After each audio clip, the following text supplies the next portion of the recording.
All right, so we've got Hurricane Helene swirling outside, tensions in the Middle East escalating, and you're here with us, logged in on the only vice presidential debate of the entire 2024 election. It's unusual.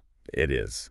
This deep dive is all about Walz versus Vance, but strategy edition, right? Yeah. We're not just here to cover what the news has that covered it. We are going deep on the why behind every jab, every silence, every raised eyebrow. Absolutely. Because let's be real for a second, VP debates. Right. Not usually must-see TV. No. But this one.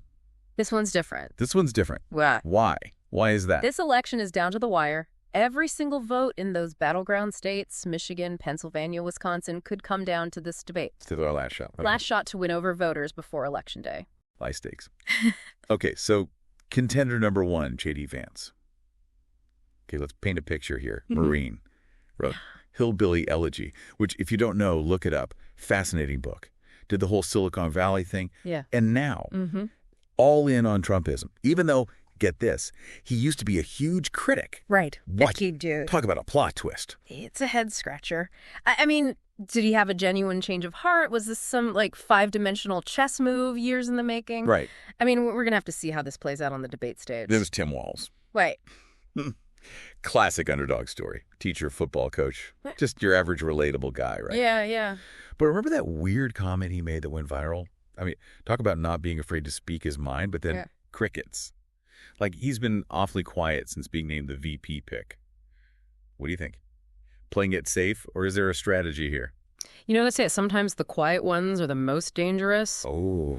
Could be a calculated move to lull Vance into a false sense of security. Who knows? Okay, so let's talk battlegrounds, those make-or-break issues where these guys are going head-to-head. We've got to start with, I think, the elephant in the room, abortion and family issues. Yeah, absolutely. I mean, this is huge, right? You've got Democrats, especially women and young voters, who are fired up about abortion rights after Roe v. Wade was overturned. Absolutely. That's a huge motivator for them to get out and vote. And Walz is tapping into that, right? Yeah. Calling it a matter of freedom. Trying to draw that contrast with Trump, who, of course, appointed the judges that overturned Roe. So you've got that on one side, and then on the other, you've got Vance.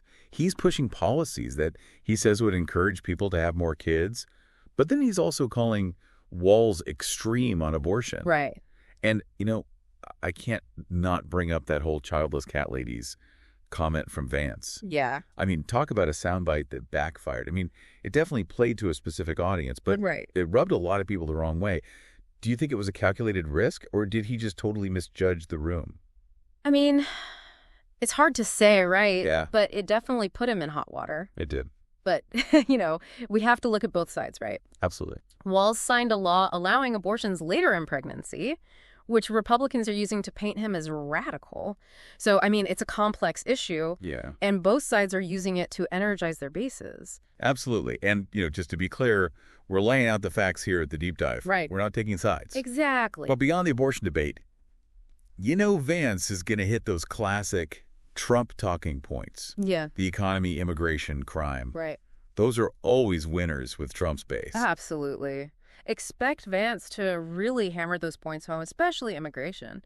That situation in Ohio with the Haitian migrants is going to be a flashpoint, and he's already shown that he's willing to play hardball on this. I mean, calling Walz soft on crime and all that. Right. And speaking of going on the offensive, there's been a lot of noise about Walz's military service. Right. Or maybe I should say supposed lack thereof. Yeah. I mean, the Republicans, especially Vance, have been all over this, accusing Walz of exaggerating his military record. They love to point out that he retired from the National Guard before his unit deployed to Iraq. Right. But here's the thing, and we aim for accuracy here at the Deep Dive. Fact checkers have looked into it, and it's not as cut and dried as Vance is making it seem. I mean, Walz enlisted before the Iraq War was even blip on the radar. True. Right. But that doesn't make for a good soundbite, does it? Expect Vance to bring it up anyway. Right. I mean, truth is often a casualty in these debates. Sadly, yes. And speaking of casualties, can we talk about Springfield, Ohio? Oh, boy. This Haitian migrant controversy is straight out of a political thriller. Trump and Vance are throwing around these wild accusations about Haitian migrants in Springfield that have been completely debunked. What is the game plan there? Why even risk spreading misinformation? Simple. It's about tapping into anxieties, especially anxieties around immigration. Right. That's a powerful motivator for Trump's base, right? So whether it's true or not, it doesn't matter. Right. It plays into this narrative they've already built. It's like they're chucking a grenade into the conversation, hoping no one notices it's missing the pin. Yeah. But let's shift gears for a second here. Okay. You know, you might be thinking, okay, it's the VP debate, but does it really even matter, in the grand scheme of things? Here's the thing, and this is what I think is so interesting about this particular election. Okay.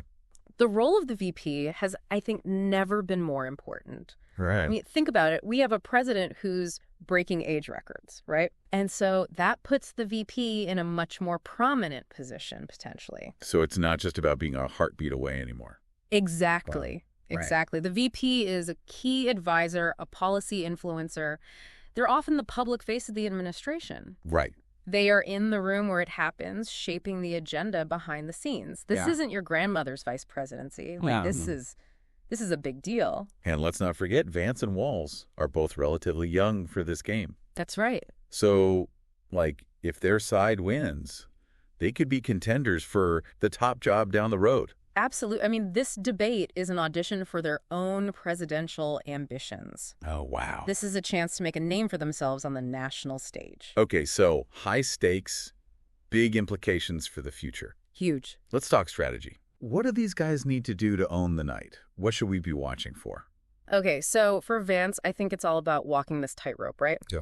He needs to energize the Trump base without alienating moderates. Right. So expect to hear a lot of the same rhetoric: economic anxiety, fear of crime, the forgotten man. Okay. It's about tapping into those feelings of frustration and blaming the Harris administration for it. So Make America Great Again. The sequel, but maybe a slightly softer touch. Exactly. Yeah. He wants to evoke those same feelings of nostalgia and national pride, but without maybe the harsh edges that turn off some voters. It's a delicate balance. Yeah, for sure. And what about Walz? How does he counter that message? For Walz, it's about offering a clear contrast. Okay. He needs to paint a picture of a more optimistic and inclusive future. Leaning into social issues, healthcare, climate change. Right.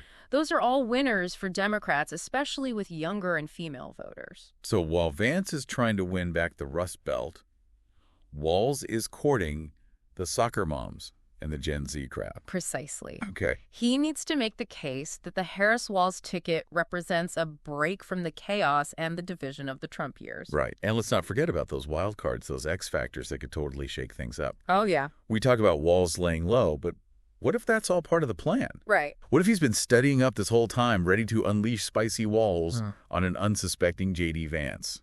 Wouldn't that be something? I mean, don't underestimate the element of surprise in these things. Okay. And then on the flip side, we have the Trump factor looming over everything. Oh, gosh, yeah. Vance is so closely aligned with Trump, it's almost like having two Trumps on stage. Right.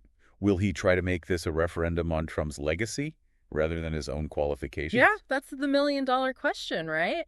I mean, it's a gamble.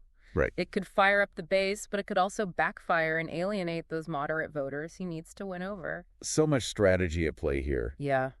But beyond the policies and the sound bites, I'm really curious about the style points. Sure. How they say it is just as important as what they say. Absolutely. This is their chance to connect with voters on a gut level. Right. Vance needs to come across as likable, relatable, the guy you'd want to have a beer with despite his close ties to Trump. Not an easy feat. Not easy at all. And Walz, what's his play? Authenticity, sincerity. He's at his best when he's that relatable, down-to-earth guy. The teacher, the coach, someone you can trust. Speaking of trust. Yes. Let's talk about something that always fascinates me. Body language. Oh, sure. Any tips for our listener on what to watch for? Oh, absolutely. It's all about those nonverbal cues. Are they making eye contact? Exactly. Are they fidgeting, sweating? Right. Those little things can speak volumes. Absolutely.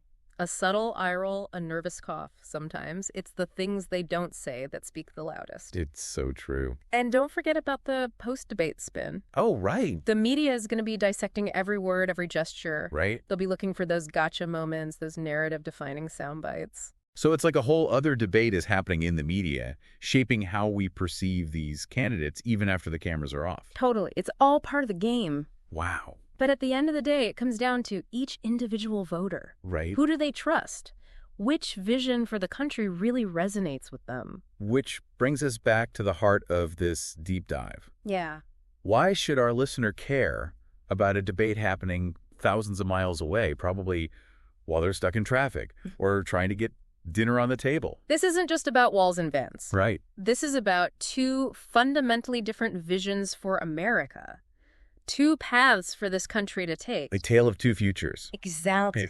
On one hand, you have Vance, right, carrying the torch for Trumpism. Oh. It's about populism, nationalism, a focus on those cultural issues that got Trump elected in the first place. Right. And then on the other hand, you have Walz offering a more traditional democratic approach. Right. Unity, inclusivity, a focus on social justice and economic fairness.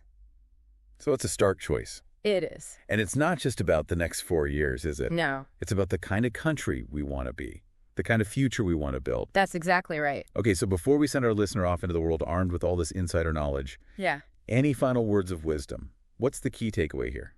Pay attention. Right. Don't just listen to the words, but how they're saying them. Right. Watch the body language. Yeah. And most importantly, think for yourself. Okay. Don't let the media or anyone else tell you what to think. Well said. We've given you the players, the strategies, the stakes. Now it's your turn to connect the dots. And hey, maybe this has sparked some new questions, some things you want to explore further. That's what the deep dive is all about. Thanks for joining us, and we'll catch you next time for another deep dive into the issues that matter.